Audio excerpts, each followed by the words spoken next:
আসসালামু আলাইকুম, কেমন আছেন সবাই? তো নওগাঁ জেলা নেমাতপুর সদরে আমি চলে আসছি বাজারের মধ্যে। আর এখানে কিন্তু সোনালী ব্যাংকের পাশে নেমাতপুর প্লাজার ওয়ানটন শোরুম আছে, তার ভিতরে আমি চলে আসছি। আর এই শোরুমের জিনিসগুলো দেখেন, গ্যাসের চুলা অনেকগুলো আছে, অনেক সুন্দর সুন্দর গ্যাসের চুলা কিন্তু।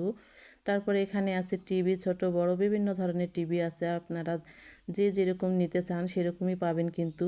তারপরে এখানে দেখেন এসি আছে, এসিও এই গরমের জন্য একদম আপনাদের সবচাইতে গুরুত্বপূর্ণ একটা জিনিস নেওয়ার জন্য। তারপরে যে এখানে দেখেন ব্লেন্ডার আছে, ব্লেন্ডারগুলো কিন্তু অনেক সুন্দর কিন্তু, মানে এই শোরুমের আপনারা যা যা নেবেন সবগুলোই কিন্তু অনেক সুন্দর এবং টেকসই, সব দিক দিয়ে ভালো। তারপরে যে এখানে দেখেন আছে ফ্রিজ, তো এই ডিপ ফ্রিজ দেখেন, ডিপ ফ্রিজগুলো কিন্তু অনেক বড় বড়, আর এই ডিপ ফ্রিজের কালার প্রিন্ট সবগুলোই কিন্তু সুন্দর। আর এই শোরুমের জিনিসগুলো প্রতিটা জিনিসই কিন্তু অনেক অনেক সুন্দর কিন্তু। আপনারা দ্রুত চলে আসবেন নেওয়ার জন্য এই নেমাতপুর প্লাজার অন্টন শোরুমে।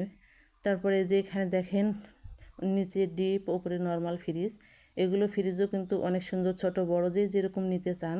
কালার প্রিন্ট সবগুলো কিন্তু মাশাল্লাহ অনেক সুন্দর কিন্তু, আমার কাছে অনেক ভালো লেগেছে। তারপরে এই যে দেখেন এই পাশে পুরো আপনাদেরকে শোরুমটার ভিতরে কিন্তু আমি দেখাইতেছি, দেখেন লক্ষ্য করে অনেক ভালো ভালো জিনিস আছে। আর এই পাশে দেখেন রাইস কুকার, গ্যাসের চুলা, তারপরে প্রেশার কুকার, নন স্টিলের তাওয়া সবগুলোই কিন্তু মাশাল্লাহ আপনারা অনেক সুন্দর জিনিস পাবেন। তো আপনারা নিতে চাইলে চলে আসবেন, মোবাইল ফোনও আছে। আপনারা নিতে চাইলে দ্রুত এই নেমাতপুর প্লাজার অন্টন শোরুমে চলে আসবেন। তারপরে আমার গোটা শোরুমটা কিন্তু দেখা হয়ে গেছে, আমি এখন এই যে রাস্তায় চলে আসলাম বাসায় রওনা দেওয়ার জন্য।